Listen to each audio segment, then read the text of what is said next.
You said that you made money with that podcast. Mm-hmm. I think I've had a couple of episodes on this podcast, the podcast on podcasting. I've had a few that were about how do you make money? How do you make money through a podcast? And we talk about 8 different ways to make to make money through a podcast, 3 top ones. But I'm curious how you were monetizing that show first and foremost. Like, you started when you were 19 or 20, you were in grad school. Somehow it was making money. How did you do that?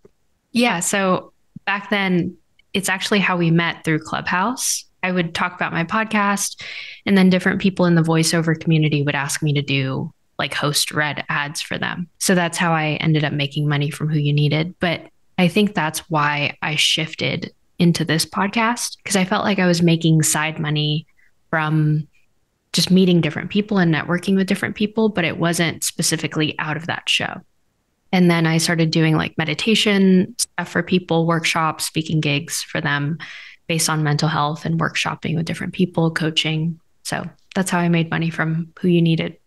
Okay. So I think that the listener might get some value out of just dissecting it a little bit, because it's sounding like you definitely made money through the podcast in multiple ways. And it's also sounding like something's reminding me of this one book, which I never liked. Grant Cardone. I'll just be honest. I never liked him. I never was excited about his content. I think he's kind of pushy or whatever. Yeah. So I just never resonated. But somebody told me, multiple people on my old podcast said I need to read 10X Rule.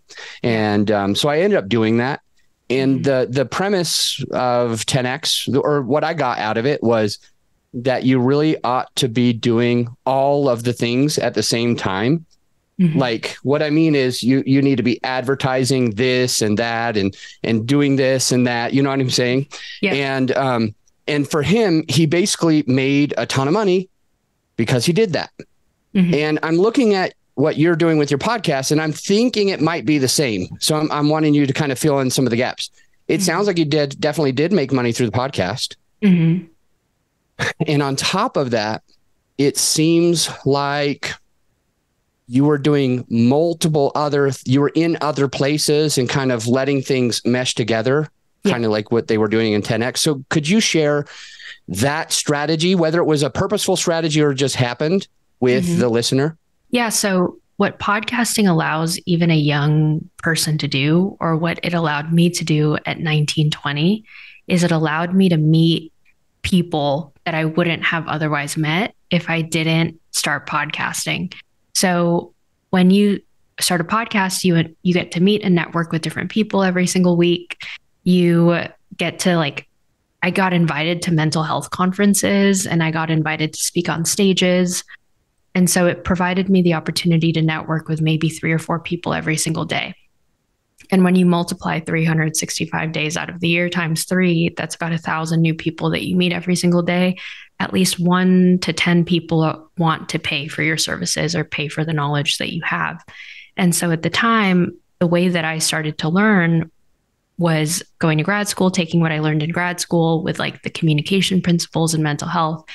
And I applied those negotiation and conversation skills with the people that I met through Clubhouse, through LinkedIn, through Instagram. And some people were like, you know what, Helen, your voice is really soothing. Can you do this meditation voiceover for my show? I was like, okay, sure. And then that person knew another person who recommended me. And then I ended up getting mentorship, sometimes for free, sometimes paid. And those people referred me as a coach to high school students. And then I ended up getting paid maybe $3 or $4 grand per 8-week session with coaching other students and helping them through their careers. And so I think in total, from Who You Needed alone, I made probably about $4,000 to $5,000 ? But it was a decent thing to do as a grad student. So it gave me cash for gas and stuff.